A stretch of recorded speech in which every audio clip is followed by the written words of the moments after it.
all have read, I suppose, as a children, the stories about King Arthur, but as I'm a professional, I really don't believe it's true. I'm Ivana Pandžić.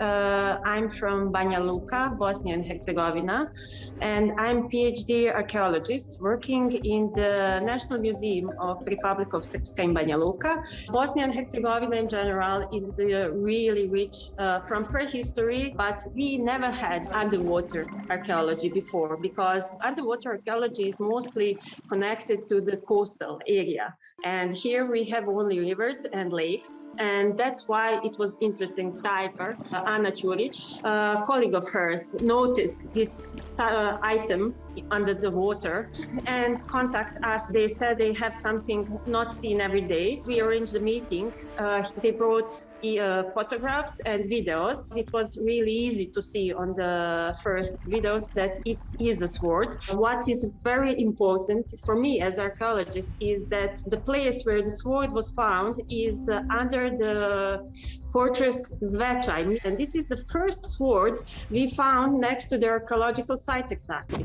Zvečaj was very important in historical period generally because it was the place of kings at some point of the historical events during the 14th and 15th century. We believe that it was thrown away probably during some fight. Maybe it was broken during the battle, so the warrior threw it away because it was useless at some point. There is also a mythological theory that they say they did it as a worshipping of some water goddess or something. At the first meeting, we had a deal. I had to learn diving, so it took us about 6 months to get prepared. We did several dives to take measures, to see the location as well, to decide what we're going to use during the excavation.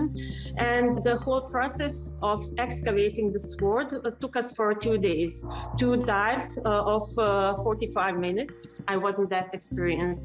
I'm still not that experienced, but still, I had the courage to go down. Vrbas River is very cold mountain river. It's very fast river. The thing was, this part of the handle which we had was really stuck in the very hard stone. So we had to do a real dig all around it in the stone.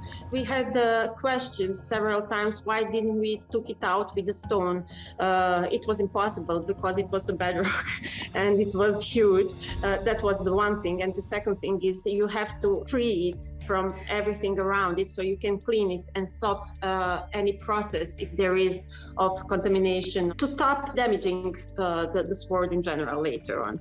Because it's underwater, it's very difficult. You can't bring some heavy equipment. So we took a small hammer and some kind of like knives. We found what is okay for us and what is the best for the sword, not to be damaged during the excavation. That was my main worry about it. That's why I was underwater, to protect anything bad happen during the excavation. The problem is when you have this kind of extreme environments as this one, you have to bring this subject in the same media, and you have to treat it very slowly.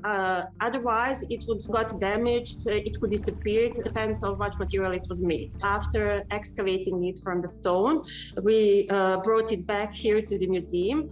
We did 24 hours of soaking in distillated water. After that, we did the X-ray imaging. It is dated the first quarter of 15th century, which is much later than the King Arthur was settled in the story. Even though we say it's our heritage, I think it's world heritage in general. So we like to promote our city, our tourism, our beautiful nature around here.